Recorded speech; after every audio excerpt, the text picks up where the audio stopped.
नमस्कार विद्यार्थी मित्रांनो, टर्निंग पॉईंट्स या यूट्यूब चॅनलवरती आपलं स्वागत आहे. तर बघा, अंकगणित व बुद्धिमत्ता संभाव्य प्रश्नांची आपण सिरीज सुरू केलो आहोत. तर ही सिरीज आहे 17 नंबरची. तसेच आपलं टर्निंग पॉईंट्स हे ॲप पण आहे. तर या ॲपवरती नक्की तुम्ही भेट द्या. याची लिंक आहे डिस्क्रिप्शन बॉक्समध्ये. तर याच्यामध्ये विविध परीक्षांची टेस्ट सिरीज आपण अगदी माफक दरात देतो. तर एकदा नक्की भेट द्या. तर चला प्रश्न बघू आपण. प्रश्न आहे, एका चौरस काचेच्या तुकड्याचे एकूण क्षेत्रफळ 1024 सेंटीमीटर वर्ग आहे. हे 2 नाही आहे, जे टेबलवर ठेवलेले असते. टेबलच्या काठाची आणि काचेच्या तुकड्यांतील रुंदी किती आहे? 9 सेंटीमीटर रुंद आहे. तर टेबलाची लांबी किती आहे? तर आपण आधी चौरसाचे क्षेत्रफळ सूत्र काय आहे? तर बाजूचा वर्ग. तर आपण अगोदर बाजू काढू.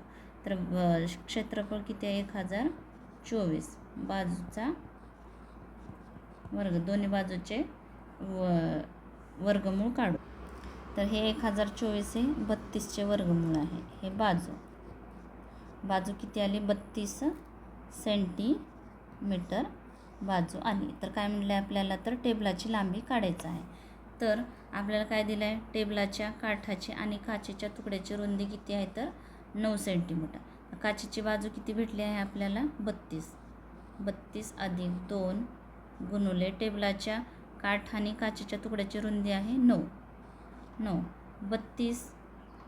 तर 9 दुनी 18 अधिक 32 आणि 18 50. तर टेबलाची लांबी किती आहे? तर 50 सेंटीमीटर ही टेबलाची लांबी आहे. म्हणजे आपलं उत्तर आहे हे. तर चला पुढचा प्रश्न घेऊ आपण. प्रश्न बघा, 10व्या बिंदूपासून सुरुवात करून अमन पूर्वेकडे 10 मीटर चालत गेला. तर आपल्याला दिशाज्ञान असणं गरजेचं आहे. उत्तर हे पूर्व, इकडं पश्चिम आणि हे दक्षिण दिशा. ठीक आहे. तर काय म्हणलं आहे? 10व्या बिंदूपासून सुरुवात करून अमन पूर्वेकडे गेला. तर इथं पूर्व दिशा किती किलोमीटर? 10 मीटर. तो डावीकडे वळला आणि 10 मीटर चालला. तर जर त्याची पूर्वेकडे जर तोंड असेल तर त्याची डावी बाजू कुठे असेल? तर उत्तर दिशेला असेल. तर किती किलोमीटर चालला तो? 10 किलोमीटर चालला. परत त्यानंतर उजवीकडे वळला आणि 10 किलोमीटर चालला. तर उत्तरेकडे बाजू तोंड असेल तर त्याची उजवी दिशा ही पूर्वेकडे असेल. परत 10 किलोमीटर. यानंतर तो उजवीकडे वळला आणि 10 मीटर चालला. परत उजवीकडे म्हणजेच दक्षिण दिशा. खाली किती? 10 किलोमीटर. 10 मीटर चालला. तर एक्सपासून अमन आता किती दूर अंतरावर कोणत्या दिशेस आहे? तर हे एक्स अंतर. इथून अमनने चालण्यास सुरुवात केली. तर हे अंतर आपल्याला विचारलं आहे. तर किती अंतर आहे? 10च असेल. 10 मीटर. हे अंतर आणि हे अंतर 10च असणार आहे. हे 10 आणि हे अंतर किती आहे? तर हे 10 अधिक 10 20 मीटर. आणि तो कोणत्या बाजूस आहे सध्या? तर इकडं आहे. म्हणजे कोणची दिशा इकडं? तर ही पूर्व दिशा आहे. म्हणजे 20 मीटर पूर्वेकडे तो सध्या आहे. म्हणजे आपलं उत्तर आहे हे 4 नंबरचं. तर चला पुढचा प्रश्न घेऊ आपण. प्रश्न बघा, मालिकेतील पुढील क्रमांक शोधा. 21, 23, 43, 133 आणि 527. तर इथली संख्या शोधायची. ही संख्या बघून घ्या. 21 हे 23, 43, 133, 527 गुणुले 1 करू आणि अधिक 2. 21 1 21 आणि 2 23. हे पुढची संख्या आली. आता ह्याच्यामध्ये गुणुले 2 करू. 1 2. पण ह्याच्यामध्ये आपण 3 वजा केलो. 23 दोन्ही 46. 46 वजा 3 केलं तर किती येते? 43. हे पुढची संख्या. तर ह्याला गुणुले तर 2 झाला तर 3 करू. वजा ही 3 झाला तर इथं 4. पण अधिक करू. अधिक वजा अधिक. ठीक आहे. 43 3 129 अधिक 4. तर किती झाले? 133. तर पुढे गुणुले 3 झाला तर इथं 4 ते वजा 5. 133 गुणिले 4 तर किती झाले 532 होतात. आणि वजा 5 केला तर 527. तर ह्याच्यामध्ये गुणिले 4 झाले. आता इथं 5 करू आणि अधिक 6 करू. 227 गुणिले 5 तर गुणाकार येतो 26 35 वजा अधिक 6 केलं. 6 आणि 5 11. 11ला 1 3 आणि 4 6 2 म्हणजे 2641 हे पुढची संख्या येते. म्हणजे आपलं उत्तर आहे हे. तर चला पुढचा प्रश्न आहे. प्रश्न बघा. खालील 5 पैकी 4 संज्ञा काही प्रमाणात सारख्या आहेत आणि म्हणून त्यांचा एक गट तयार होतो. तर खालीलपैकी कोणता या गटाशी संबंधित नाही. ठीक आहे. तर ह्याच्यासाठी आपल्याला ABCD असं क्रमाने ABCD लिहू. N कंटिन्यू इकडं Z एच्या खाली येते. A 1 नंबरला, Z 26 नंबरला. तर बघा आता BEH. B आहे, Bचा क्रमांक 2 नंबर. E आहे 5 आणि 5 नंबर आणि H आहे 8 नंबरला. तर बघा ह्याच्यात जर 3 अधिक केलो 5 होतात. 5 आणि 3 8 होतात. पुढे MPS. M आहे 13 नंबरला, P 16 आणि S आहे 19 नंबर. ह्याच्यात पण अधिक 3 अधिक 3 13 आणि 3 16 16 आणि 3 19 म्हणजे इथं किती 3चा फरक आहे. पण आता बघा JLP.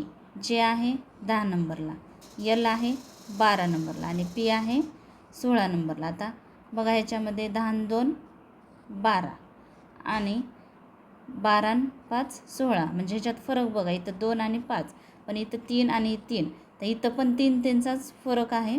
त्याच्यामुळे ह्याच्यातला वेगळा गट कोणचा आहे तर JLP हे वेगळा गट आहे. तर चला पुढचा प्रश्न घेऊ. प्रश्न बघा. पहिल्या जोडीमध्ये वापरलेल्या तर्काच्या आधारे दुसऱ्या जोडीमध्ये प्रश्नचिन्ह बदलण्यासाठी पर्यायामधून योग्य पर्याय निवडा. तर हे टीचा संबंध M आणि हे 2 I त्याचा कशाचे. तर बघा आपण परत एकदा तुम्हाला ABCD ह्याची गरज पडणार आहे. M N इकडं कंटिन्यू करा. हे Z 1 2 3 असे क्रमांक द्या. तर T आहे 20 नंबरला आणि M आहे 13 नंबरला, I आहे 9 नंबरला. तर बघा आता ह्याच्यामध्ये फरक 20 आणि 13. जर आपण वजा 7 केलो तर किती येते. 20मधून 7 गेले 13 येतात. तर परत ह्याच्यामध्ये जर वजा 7 केलो तर किती उरतात 2. तर 2 नंबरला काय आहे तर B आहे. म्हणजे इथं कोणचं अक्षर येईल तर हे B अक्षर येईल. हे आपलं उत्तर आहे. तर चला पुढचा प्रश्न आहे. प्रश्न बघा. एका परीक्षेत कमलने 70% गुण मिळवले. त्याला 4 विषयांपैकी 3 विषयात अनुक्रमे 81%, 66% आणि 61% गुण मिळाले. तर चौथ्या विषयात त्याला किती गुण मिळाले. तर सोपं आहे. 4 विषय म्हणजेच एका विषयाचे 100 मार्क गुणिले 100 400 गुण किती टोटल.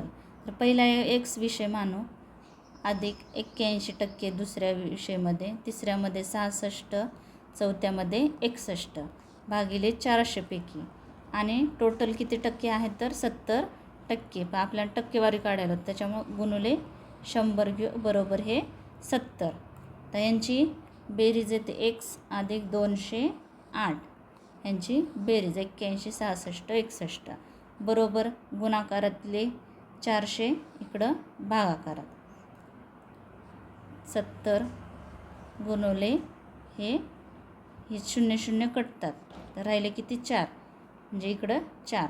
X अधिक 208 बरोबर 7 चोक 28 हे 280. X बरोबर 280 इकडं अधिक 208चे वजा 208. 10तनं 8 गेले 2 राहिले. इथं किती राहिले 7. 7ला 7 2मधून गेले 0 म्हणजे चौथ्या विषयामध्ये किती टक्के आहेत तर 72% त्याला आहेत. तर बघा तर उत्तर आहे 72. तर बघा अशा प्रकारे हे गणित आहे. तसंच आपले हे न्यायालय भरतीसाठी सामान्य ज्ञान हे पुस्तक आहे. तसंच सामान्य ज्ञान TCS-IBPSचं स्वच्छता निरीक्षक, आरोग्य विभाग, तांत्रिक डायरी आणि मुंबई उच्च न्यायालय संगणक म्हणजे हे लिपिकसाठी खूप महत्त्वाचं आहे पुस्तक. तर बघा, तुम्हाला याची लिंक पाहिजे असेल तर तसेच तुम्हाला 89561313 वरती व्हॉट्सअप करा, तुम्हाला याची लिंक किंवा ह्याची माहिती भेटून जाईल. तर चला पुढचा प्रश्न घेऊ आपण.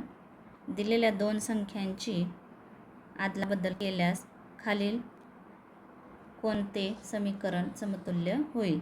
तर हे 2 आणि 8 ह्या संख्या आदलाबदल करायच्या आहेत. तर 2च्या जागी 8 घ्यायचं आहे आणि 8च्या जागी आपल्याला काय घ्यायचं आहे तर 2 घ्यायचं आहे. व समीकरण आपण हे घेऊ, 8 भागिले 1 अधिक 4 गुणिले 2 बरोबर 34. 8च्या ठिकाणी आपल्याला 2 घ्यायचं आहे भागिले 1 अधिक 4 गुणिले 2च्या ठिकाणी 8 बरोबर 34. तर भागिले 1 म्हणजे हे 2ला 2, 8 चोक 32 बरोबर 34. 32 आणि 2 34 हे आलं आपलं उत्तर. म्हणजे कोणतं समीकरण बरोबर येते? 2 आणि 8 बदलल्यानंतर ते हे आपलं उत्तर आहे. तर चला पुढचा प्रश्न घेऊ आपण. प्रश्न बघा, एका वस्तूची सूचीबद्ध किंमत 1200 रुपये आहे आणि सूचीबद्ध किमतीवर 15% सवलत दिली जाते. त्याच्यावर किती टक्के सवलत आहे तर 15%. तर निव्वळ विक्री किंमत 877.20 पर्यंत आणण्यासाठी ग्राहकाला आधीच्या सवलतीच्या किमतीवर किती टक्के अतिरिक्त सवलत द्यावी लागते? तर सूचीबद्ध किंमत किती आहे? 1200 रुपये आणि त्याच्यावर किती टक्के सवलत दिली आहे तर 15% सवलत. तर 1200 15% सवलत म्हणजेच 85 भागिले 100, 1010 कटले. यांचा गुणाकार येतो 1020 रुपये. ठीक आहे.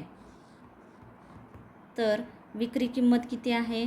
विक्री किंमत आहे 877.20 रुपये आहे.